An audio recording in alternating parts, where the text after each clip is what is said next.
All right, guys, come on. Y'all knew it would happen. It happens every freaking time I have bad internet. Usually I make it to the 10-minute mark, but we're starting to set new records. That was the 7.5 minute mark that time. So hopefully that actually shrinks to where it doesn't do that. So fair warning, every single time that I go live, I have satellite internet. So I don't use that because that's crap. I use my hotspot on my phone every time, usually between the 7-minute mark and the 10-minute mark, it cuts out. I'm used to it. I can almost set my watch to it. But if you're a new subscriber, I'm just letting you know that's what's going on with that. All right, so let's get back to it, shall we? Wisconsin Fan 100. Hi, I'm new to the channel. Welcome to Golden Blue Dude, by the way. So who are your favorite pro teams? Well, I'm a West Virginia fan for college football, obviously. Unfortunately, for pro football, for whatever reason, I was pulled over to the Cincinnati Bengals. To be honest with you, most of the people that I know in West Virginia are Pittsburgh Steelers fans. And trust me, I hear about it all the time. But for whatever reason, I don't even remember how it happened. All I know is I've always been a Cincinnati Reds fan. And, excuse me, just ate. I've always been a Cincinnati Reds fan and a Cincinnati Bengals fan. So, yeah, tough going in football. But the Reds have had, especially when I was young, I was young enough to remember the latter part of the Big Red Machine era. So, baseball wasn't that bad, but that gum, being a Cincinnati Bengals fan is like torture. Like, it's horrible. And then they get a decent coach in, and he can't get past the first round. So they're like, well, that's not good enough for us anymore. And they kick him out, and guess what? We go back to the cellar. I'm like, I'll take making the playoffs and not being able to get past the first round any day of the week over not making the playoffs at all. So, it is what it is.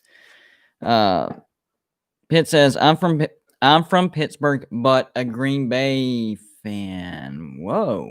That is a conflict of interest right there. Dude, that is a curveball. I was not expecting that at all.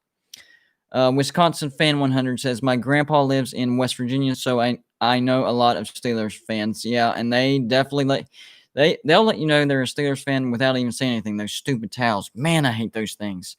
But yeah, I'll do a live show and we'll talk a little bit of pro football as well. I just wanted to touch on these championship games. But yeah, we were talking about the Big Ten championship. It would shock me if Wisconsin isn't by far and away the favorite to win the Big Ten West. They have a lot of talent coming back. 8 starters on offense, 7 starters on defense. The defense will be fine. Wisconsin always has a great defense. Usually it's the offense you got to worry about, but they got Graham Mertz and Davis and Pryor at wide receivers. I think they're going to have a much better offense this year. And Northwestern, I think Northwestern was a one-hit wonder.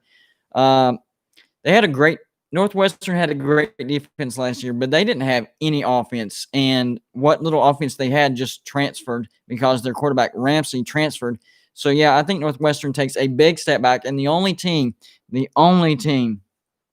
that could challenge Wisconsin in the West will be Iowa. But Wisconsin gets Iowa at Wisconsin. So, I think Wisconsin's good to go. I think they head into the Big Ten championship possibly with one loss because they do have to play Penn State in the regular season at home. I think Penn State can win that game, but also a road game at Purdue, and that can be tricky, especially where it's at. So I think Wisconsin gets into the Big Ten championship probably with one loss, and it's the other side that really shocks people. I'm picking Penn State. They have a lot of experience coming back. Most of that team, and like I said, what we saw last year from Penn State wasn't Penn State's. I don't know if they were just not giving their all, but something didn't look right. I expect Penn State to bounce back in a big way. They have a great head coach in James Franklin. Sean Clifford, their quarterback. Love it. That running back, man, he's going to be awesome. But they also have Noah Cain coming back as well. So they're going to have fresh running backs in the game at all times. So I think Penn State's running game could be one of the best in the nation. Yes, in the nation. Their defense is going to be legit. And really, the only two games that Wisconsin has to look out for is at Iowa and at Ohio State. And if they can split those two games, at Iowa, at Ohio State, that means beat one of those. If they beat one of those, I think they're good because I think Ohio State does have two losses. So even if Penn State loses to Ohio State, which I think they have a good chance of beating them, but even if they do lose, I think they'll have more wins than Ohio State in the Big Ten and will represent the East. So, yeah, that's one of my bigger predictions that a lot of people are like, whoa. When you really look into it, it's not that big of a deal. It's just names and how Penn State did last year. So, if you look at the overall picture, it actually makes more sense than what it sounds like. All right, let me get to some more comments.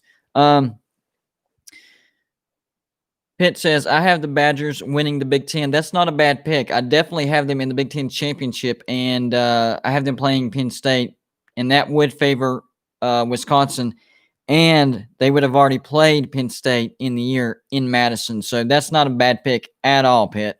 Nate says, I think Ohio State going to be bad next year because they lose Fields. I don't think they're going to be bad. I do think they take a step backwards. When I say take a step backwards, I don't mean like fall off a cliff. I'm talking like they're going to have like two losses. For Ohio State, that's a step backwards. So I think they'll have two outside shot of three. That's stretching it, though. But I do think Ohio State has two losses. Nate says next year might have the first two-loss team in the playoffs. No, I doubt that because I think Clemson loses to Georgia but then wins out. They'll have one loss. I think Georgia beats Clemson, possibly has an undefeated season, and depending on where Alabama is at the end of the regular season, they either lose to Alabama and get in as a one-loss team, or they beat Alabama and they get in as an undefeated SEC champion. Believe it or not, guys, I'm leaning towards Georgia going undefeated in 2021. I know, it sounds nuts. They had to play Alabama. I get it, but I think Alabama does take a step back as well. Alabama loses way too much this year to not take a step back. And when I talk to Alabama fans on Alabama Facebook groups, because I'm a member of a lot of groups, they literally think that they're going to win the national championship every single year. Look, they are a contender every single year, but they don't win it every single year. In fact, before this previous year, the year before, they didn't even make the playoffs with two losses. I don't think they have two losses. That's not what I'm saying. I think Alabama goes undefeated during the regular season and then gets beat by Georgia. That's why I think the SEC gets two teams in. I think an undefeated Georgia and a one-loss Alabama gets into the playoffs. The other two spots, well, one is easy. It's going to be Oklahoma. I think Oklahoma wins the Big 12 and at most, one loss. It's that last spot that I'm trying to figure out. It could either be a one-loss Wisconsin. You could say a one-loss Penn State, but I don't see that happening. I think Penn State loses one in the regular season, and then probably they will get beat by Wisconsin. So a one-loss Wisconsin. But I do think the Pac-12 will play a factor because Washington is going to be a really good team in the Pac-12. In fact, my Pac-12 championship is going to be Washington versus Arizona State. Arizona State has Jaden Daniels, and he showed the nation what he could do in that last game against Arizona. They put 70 points on Arizona, and I know Arizona, terrible team. I realize that. But Arizona State made a statement. We didn't see a big enough of a sample size for Arizona State to make a good judgment. But trust me, from what we did see, Arizona State is in the right direction. Herm Edwards is proving to be a great hire. And I have Arizona State coming out of the South. And I think it'll be Arizona State, Utah, and then USC. I think USC finishes third. I think Clay Helton will be on his way out of USC. And then we're going to hear some Urban Meyer talk at USC. Things are going to get really, really interesting in Los Angeles after the 2021 season, because Arizona State, I'm very confident in this, guys. This is not like a maybe. No, I'm actually really confident about saying Arizona's going to win the South. The thing is, I don't know if it's going to be Utah or USC finishing second. I'm inclined to believe it's going to be Utah, and then USC is going to finish third, and then Clay Helton, immediate hot seat, and then Urban Meyer talk is going to heat up. But where does that leave Jacksonville? And would they be able to work something out? Or would he leave Jacksonville? Or would he like coaching in the NFL? Or how big would his buyout be? A lot of crazy conversations could come out of that. But to me, I don't think that Urban Meyer is going to be a very good NFL coach. I really don't. I think he should stay in the college, just like Nick Saban. Saying that Nick Saban is a bad NFL coach is not disrespecting him at all. Why? Because he is. No debate. There's no debate on what I'm about to say. Nick Saban is the greatest college football coach of all time as of right now. This last national championship passed Bear Bryant, and that solidifies it. We are watching greatness. We are watching the greatest. We are watching the GOAT, whether you like him or not. Whether you like Alabama or not, it is what it is, and that's what we're watching. And put your hate to the side, put your disdain to the side, and enjoy what you're seeing, because this is the same situation as Michael Jordan. We were watching greatness, and I remember I was, it was like 7 or 8 when he came. Well, whenever he came to getting Chicago in the playoffs, and then he retired when I was like. Well, he retired the second time from the Bulls when I was like 14 or 15.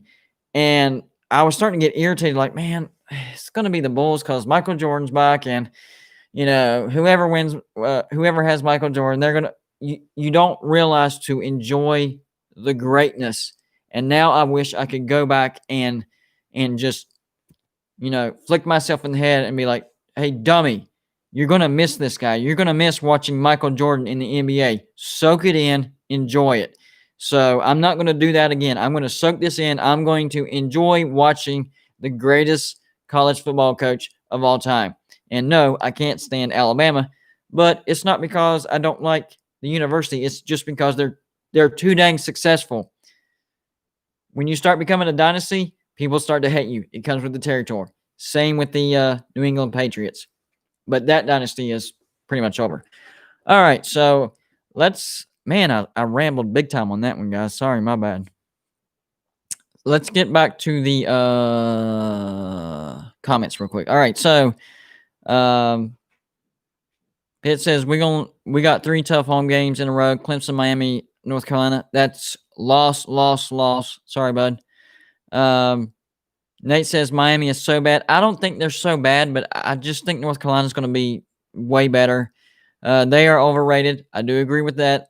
And they got destroyed by North Carolina. That's a fact. And Nate says, and my Irish beat North Carolina. Also a fact. Pitt says, so is that our best option? Because I don't see us beating Clemson. Ooh, I don't know how to answer that, man. I'd have to think about that.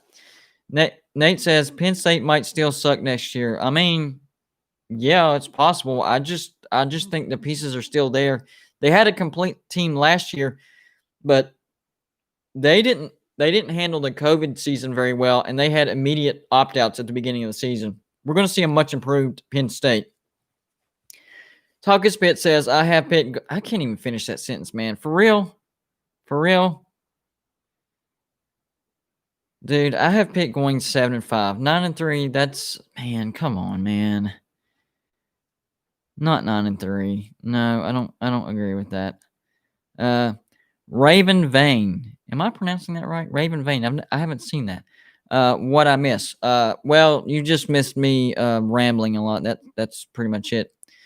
Pitt says, fun fact, Pitt is undefeated against both Georgia and the Badgers. I didn't know that. 2 questions about that. How many times have they played, and when was the last time they played? So answer those two questions for me real quick. Nate says, if our next quarterback can actually win clutch game, we might be special. Notre Dame, they did get a great transfer quarterback in Jack Cohn. The problem with Notre Dame is, though, y'all only have 3 returning starters on offense. That's not good. And the defense needs a little bit of work. So that's why I don't have Notre Dame going to the playoffs. Like I said, I'm not saying Notre Dame's going to be bad. I just think Notre Dame's going to have 2 or 3 losses. And then the next year, they'll be back into playoff status. It's just, that's just how it is sometimes. Nate says, I'm hoping Freeman stays at Notre Dame for 4 years and Brian retires in 4 years.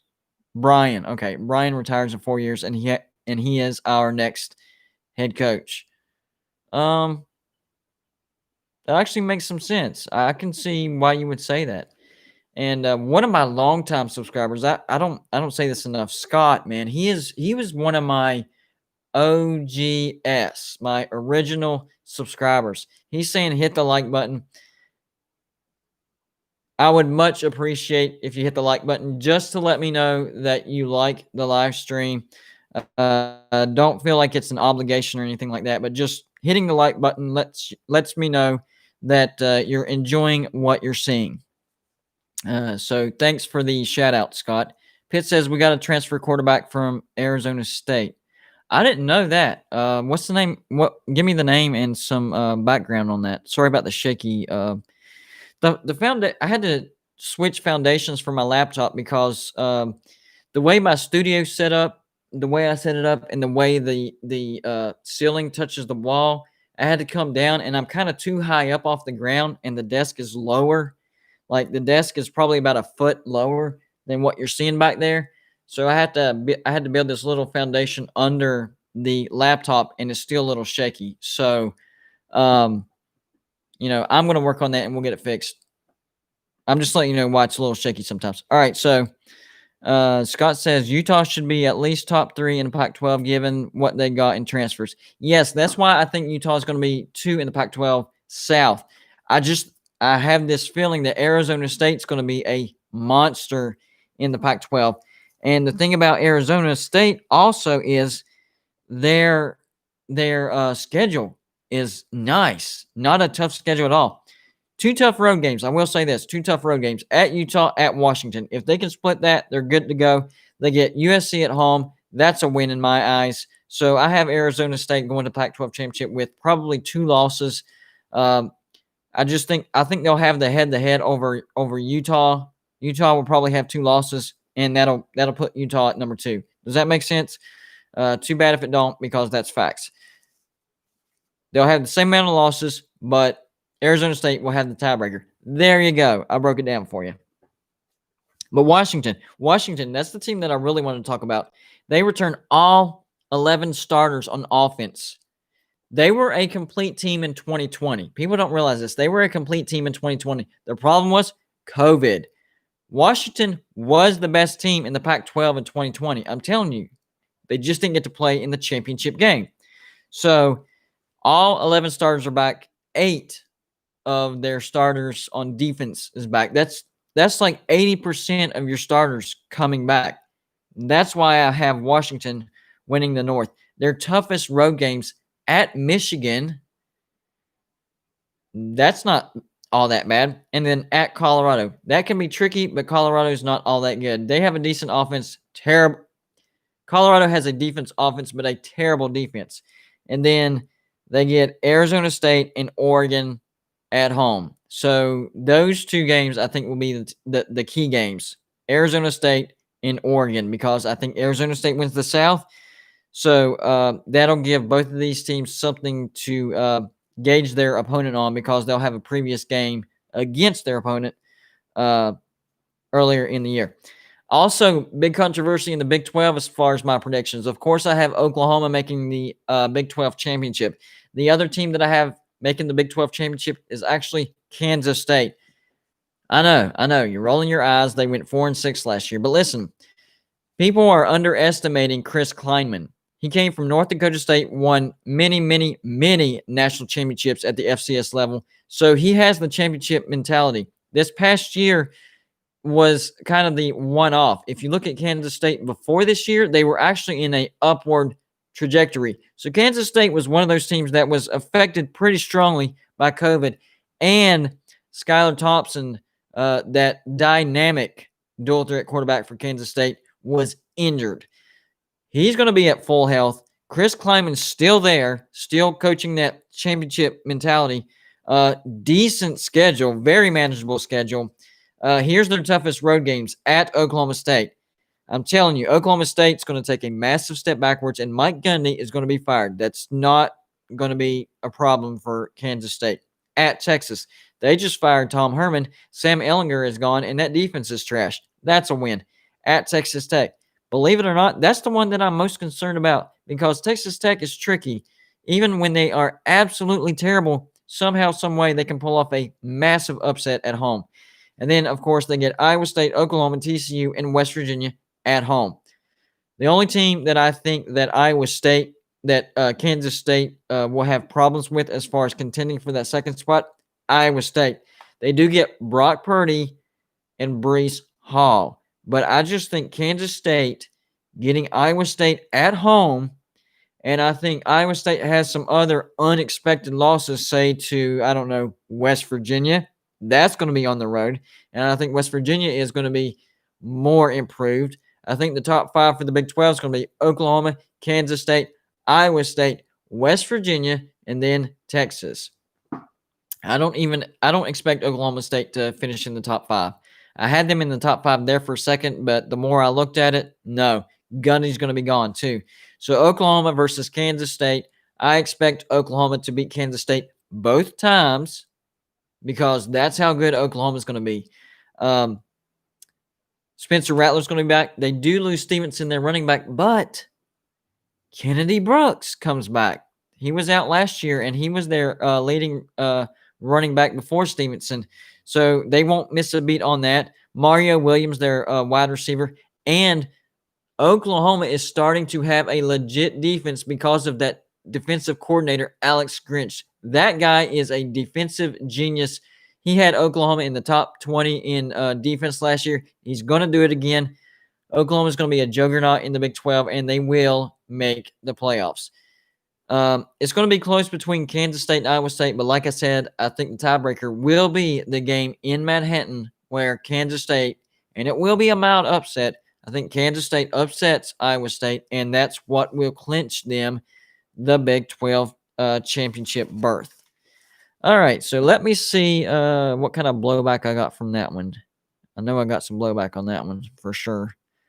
Let's see. Scott says, no, I already read that. Oh, he's talking about the movie. Y'all need to see the movie Safety about a former Clemson player who took care of his brother. My brother saw that, and he said it's actually pretty good. So, yeah, I'm going to check that out. Let's see. Wisconsin Fan 100 says, in my opinion, Bill Russell is the GOAT of the NBA. I agree. People do not talk about that enough. He had 11 rings. That's it. That mic drop. That's all that needs to be said. 11 rings. He just does not get talked about enough. Wisconsin Fan 100 like button hit. I appreciate that. Everybody else, if y'all enjoy what y'all are seeing, hit the like button, and I will appreciate that. Pitt says Georgia was 1982 in the Sugar Bowl, and the Badgers were 1957. Oh, that was not too long after Georgia won their national championship. That's actually pretty cool. And 1982, this is going to give away my age right here, right now. That's the year I was born. Yeah, go get out your calculators and figure out how old Golden Blue Dude is. By the way, my birthday is in December. So you'll have to calculate that as, at the end of the year. I'm not at that age that's going to come up on the calculator. I'm going to take every year I have. So Nate says Arizona State might have the college football playoffs, might make the college football playoffs. They're going to get blown out by Ohio State or Georgia. Well, Ohio State's not going to make the playoffs, but Georgia, yeah, that's a possibility. And Arizona State making the playoffs, that's very interesting. I like that thought. I think it's very doable because the Pac-12 is, not that tough of a schedule year in and year out for the past 4 years. Arizona State's going to be really good, so yeah, there you go.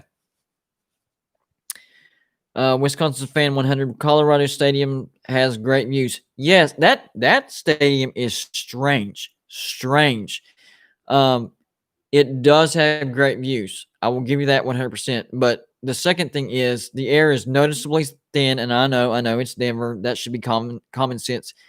But if you've never been up in the Rockies where the air is that thin, you really do hyperventilate very, very easily, and you have to get yourself in shape to handle that.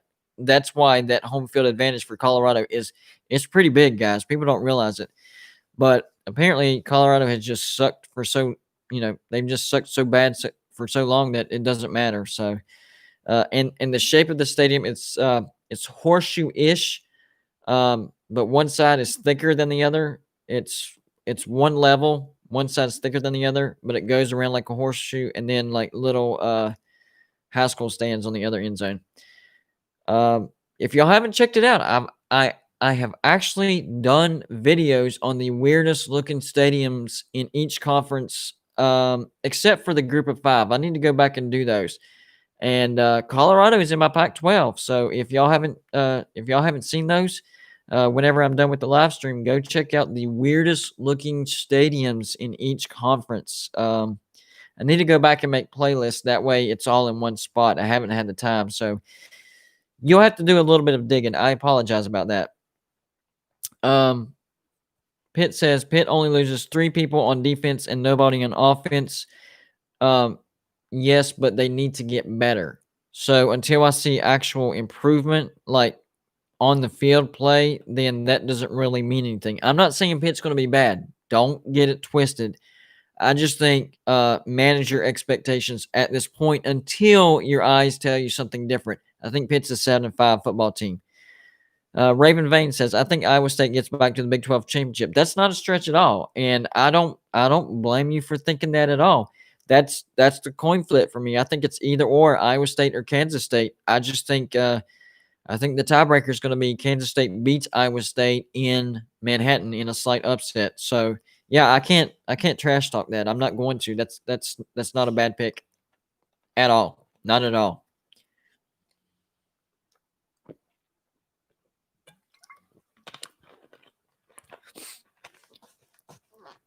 All right. Pitt says, do you think North Dakota State would have lost to Oregon if COVID didn't happen? They have not lost in 4 years. Yeah, I think Oregon would have beaten North Dakota State, not by much, but I think Oregon was an above average FBS school. So yeah, I think it would have been a good game, a close game, but I think Oregon would have won that. Scott says, of course, will Alex Grinch leave for head coach position after next year? Great question. I love it. That's how amazing this guy is. And I am so glad that you commented that, because that's how important Alex Grinch is, and that's how great, excuse me, just drank. That's how great of a defensive coordinator he is. The NFL is going to be looking for him as a head coach next year. I guarantee it, because Oklahoma is going to have another great defense, back-to-back years, top 20. And if he does leave, Oklahoma will miss Alex Grinch. They'll go back to the Big 12 standard where they have great offense and terrible defense. So this is like stars aligning type of year for Oklahoma. They have the great defensive coordinator, didn't lose much. Offense is going to be great as usual. And even though they lost a star in Stevenson, it's basically an even swap because of Kennedy Brooks. So this is the year to keep an eye on Oklahoma winning the national championship. And if you're looking to win money, they're actually one of my value bets. Oklahoma, Georgia, and North Carolina, believe it or not. North Carolina is at plus 3,000. Dadgummit, what did I do with those? But I do know that North Carolina's plus 3,000. Oh, here we go. All right, so this is based on a bet of $100, right? So Alabama right now is plus 300, meaning if you bet $100, you'll win 300. I think Alabama wins or loses too much of their skill position or production to win the national championship. So I don't even think they should be the odds-on favorite. So right off the bat, I think that's a bad bet because number one, you're taking a chance on a team that's lost a ton of talent, and it's only a $300 payoff for $100. So yeah, that's not a good value bet. The next one is Clemson 400. That's okay. Clemson's always going to be there, but you're looking for that bet. You're looking for that bet that has a big payoff and a higher probability. And there's only a few that fit right in that category. The first one I mentioned, Oklahoma. They have a plus 750 tied with Ohio State. Forget Ohio State. Don't do it. That's a bad bet. Oklahoma, plus 750. That's not a bad payout. And Oklahoma has the stars aligned this year. I'm telling you, great chance to win the national championship. One of the easiest schedules as far as Power 5 goes. Maybe the Pac-12 slightly weaker, but besides that, clear path to the playoffs. Not a bad bet there. Georgia plus 1,200. Great bet. I'm actually probably going to make that bet on Georgia, to be honest with you. Plus 1,200. They have JT Daniels, quarterback. He's going to be back. All those wide receivers, Pickens, Blaylock, Smith, and then the tight end, Darnell Washington. Best offense in the SEC. The defense, they only lose really 3 key players. They'll be fine. And their schedule isn't all that bad either. Their toughest road games at Auburn. That's it. And Auburn's not going to be all that good. They just had to replace their head coach. Their toughest game is going to be the first game of the year, Clemson. And I think because it's the first game of the year, I think experience will beat if Clemson has any type of skill advantage. That's a big if they do, I think it being the first game kind of evens that out, and the experience at Georgia wins that ball game. Once they get by Clemson, hey, Georgia, clear path. That's why, and Alabama's going to take a step back too. I like Georgia beating Alabama in the SEC championship. So, yeah, plus 1,200 on Georgia. Love it. That's a great bet. Notre Dame plus 1,500. No, don't do it. Texas A&M plus 1,800. No. Florida plus 2,500. That's you might as well burn your money up. If you're going to bet on Florida, you might as well throw it away. I know that's a big payoff, but it's a waste of money. Texas plus 2,500. What are they thinking with that one? That one makes no sense. LSU 3,000. That's not a horrible bet, but I don't think they have enough to pull it off. Cincinnati 3,000. That's probably the only other team with the plus 3,000 that I would consider taking a chance on. So here's your four best value bets. You ready? Oklahoma at plus 750. That's the more sure bet. So you'll make a decent amount of payback, and it's a more certainty. If you want to take a little bit bigger of a risk in Vegas's eyes, not in my eyes, Georgia. I think Georgia and Oklahoma are equal, but Georgia has a plus 1,200 payoff. You bet 100, you win 1,200. That's an awesome bet. I'm actually going to do that myself. And then Cincinnati plus 3,000.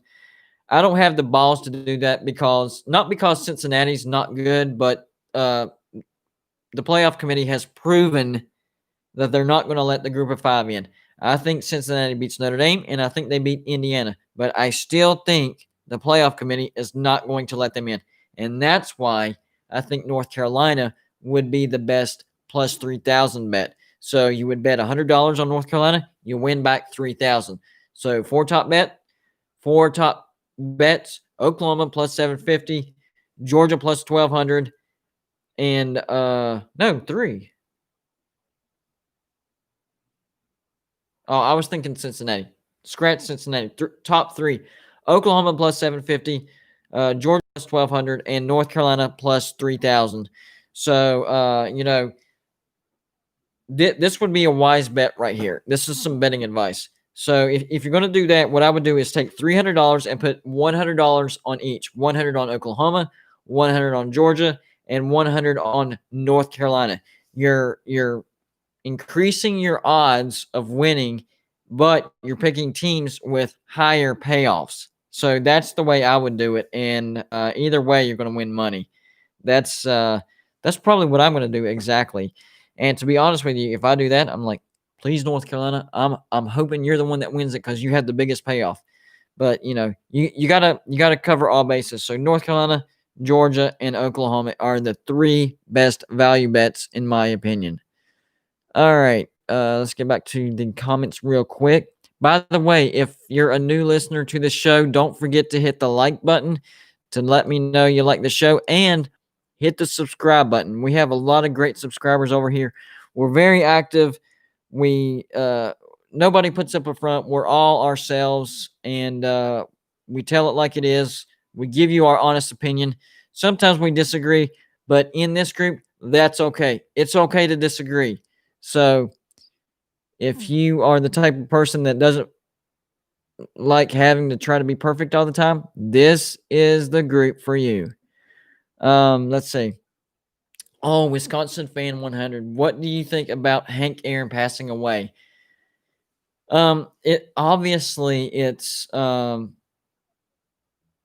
It's shocking, to be honest with you. I know he had a long life, but whenever somebody of that magnitude, not only just as an athlete, but as a person, he had a big impact on the nation. He had a big impact on sports, on baseball, and on the nation. And he's one of the few athletes. There's only a few athletes that I've seen either on the news or on my phone, Facebook, whatever, where I genuinely felt sad because they were gone. And Hank Aaron is one of those people. So yeah, whenever I saw that Hank Aaron died, I was genuinely sad. Like that made me sad. He was a great person. He was very humble. He wasn't arrogant. And he's one of the greatest baseball players of all time. I mean, at one point, he had the most home runs ever with 755. So yeah, that's that's losing a national treasure. So I know he's in heaven because his life showed it. All right. Pitt says our defense is good, the offense is trash. Yeah, and that's why. Sorry about the shaking. That's why I have Pitt at 7-5 because I think they're good, but their defense isn't good enough to upset anybody. Pitt is going to beat the teams that they're supposed to beat, and that's why they're going to be 7-5. And Pitt says also West Virginia will play 2D in 3 years. 2D1. What the heck are you talking about? 2D1. Am I missing a joke or something, man? Apparently something from Pittsburgh, and I'm not getting the reference. You might have to spell that out. Yes, LMAO, we got them this year. Oh, answering Vandy Dandy. Do you think Vanderbilt will have a better record than Tennessee next season? Wow, that I like that question. No, I don't. I think it's going to be close. I think Vanderbilt will have maybe 1 win, and Tennessee will have like 2, possibly 3. We're talking about a full season. I'm assuming the full season happens, not a COVID season. So I expect Tennessee to get 3 wins out of 12 games. And I think Vanderbilt can at least get 2. They get, a gimme against the FCS and then beat a lower class. I haven't looked at your schedule. I'm not willing to say that Vanderbilt will have a better record, but that is dude, I'm going to look into that. I might actually do a video on that. That's a great thing to think about. And I know this term that I'm about to use is like looked down on, but like clickbait. It's one of those great clickbaits where someone sees, oh, Vanderbilt, a better record than Tennessee. I got to see what this guy has to say. So that's a great idea, man. I like it. I can use that as a clickbait video. And don't take that the wrong way, like just to get people to come watch my video, but like it's an interesting, entertaining thing to think about. Might not happen. Honestly, probably not going to happen, but there are scenarios where it could happen. So I love it, man. You just gave me a topic for a video. That is awesome, man. Jim says yes, Vanderbilt will beat Tennessee this year and end up with the better record. Yeah, I'm definitely 100% going to do that video now.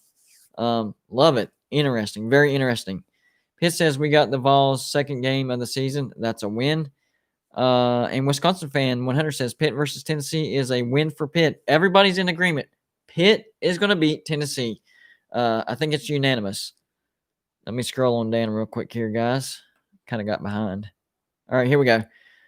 Well, nope, not yet. There we go. All right, so Wisconsin fan 100 says Eau Claire, Wisconsin, Milwaukee, and Atlanta are hurting. Nate says, I am shocked our ex-defensive coordinator actually went to Vandy. We will have to deal with the drama now. Yeah, you are right about that. Did Georgia really want to be playing Vanderbilt the day of the SEC championship game? No, they would probably rather be in the SEC championship game, but they wanted an extra win to make the record look better. So it is what it is. But Nate's happy because they got Freeman. There you go. That all worked out. Notre Dame lost the guy to Vanderbilt, but they got Freeman, and he thinks Brian maybe could retire after a year and Freeman take over. Who knows? That's plausible. So yeah, I think Notre Dame got a pretty good deal out of that. Not bad at all. And Salty gives the answer. Yes, they wanted to honor the seniors. I apologize, Salty. I didn't realize it was senior day. There you go. You got an official apology from Golden Blue Dude. I called it an empty win to pad their record, but really they wanted to honor the seniors. Don't care. Pitt says, oh, damn, sorry. I meant to say West Virginia will play 2 D1 football team in 3 years from Pittsburgh. Oh, okay, I got you. I'm really waiting for Salty to respond on that disrespectful comment I just said. Sorry, man. It was spur of the moment, had to come out. I felt it. I was in the moment, and it just came out, man. Nate says, Vandy, I don't know why anyone would ever want to something your program to deal with all the drama. What in the world are you talking about, Nate? Drama at Vandy. Am I missing something? I don't. Vanderbilt's pretty good in baseball, and they're terrible at football. So I'm not seeing where the drama is. They're just really good at one sport and really bad at the other, like pretty cut and dry.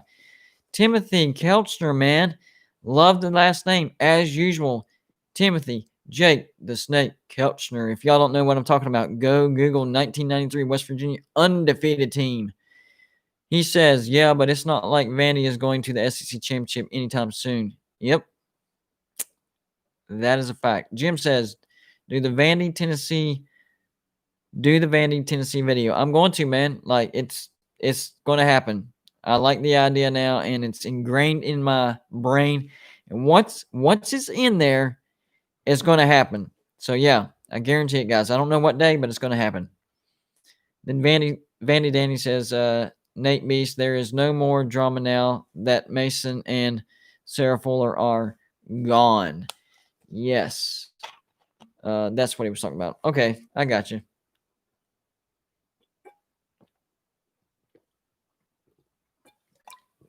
Sarah Fuller. I got you now. I see what you're. Yeah, the kicker. Yeah, I know what you're talking about. Forgot all about that, but I guess the thing with Vanderbilt that I was thinking of is like in general, overall, they're not really known for drama because they're really good in baseball and they're really bad in football. So that's just one of those unfortunate things that happen. Vanderbilt's not known for drama, and it just happened.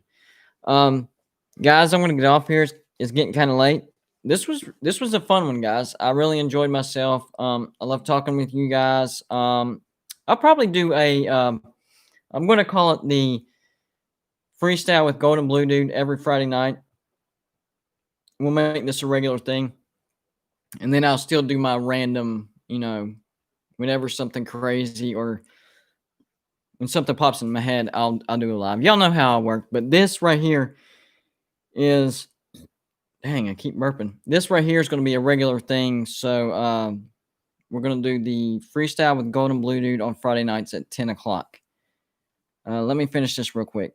Pitt says, here's why I think Pitt will go 9-3. We destroyed Virginia. Oh, I'm not even reading the rest of that, man. It's not going to happen. Nate says, you know what I am tired of? It is that we always get caught cheating in recruiting. Y'all heard it. He is getting sick of being caught. He's sick of it. They got to hide their crap more. I mean, they got to do a better job of hiding their crap. He's sick of getting caught. You saw it right there. I feel your pain, man. Sick of it. Sick of it. Kessler says, yeah, but Virginia Tech ain't been all that in a while. Yeah, I mean, I hate it that the last time we played Virginia Tech that they beat us. We were the better team going into that game, but for whatever reason, well, one reason, Dana Holgorsen don't know how to coach a football game or defense. And once again, we lose to a team that we shouldn't have. Virginia Tech wasn't bad that year, but West Virginia was the better team. We just had a stupid, bad coach. And now look at what he's doing at Houston. He's driving them straight into a hole. Holgorsen was never meant to be a coach. West Virginia gave him his big break, and he proved that he's not a good coach. Great offensive mind. Yes. Great at designing plays, great at calling plays. That's it, though. He's not a great recruiter. He's not a great developer of talent. He's not a good head coach, guys. Dana Holgorsen needs to go back to offensive coordinating because his offenses are awesome, but his teams are not. Are not. All right, guys. So I'm done with the rambling. I'm gonna get off here. Appreciate you guys stopping by. Don't forget to hit the like button if you enjoyed this. And if you're new to this and you just happen to stumble by on the Golden Blue Dude, hit the subscribe button. I do videos you can ask my subscribers, no lie, every single day. And it's either going to be college football or college basketball related. And sometimes one of each, just depending on how active the day is. It's going to happen every day. You'll agree with me sometimes, and you'll disagree with me sometimes, but always you'll be entertained. So I'll see y'all guys on the next stream. Appreciate you stopping by, and we'll see how this weekend goes. We have a lot of good basketball games.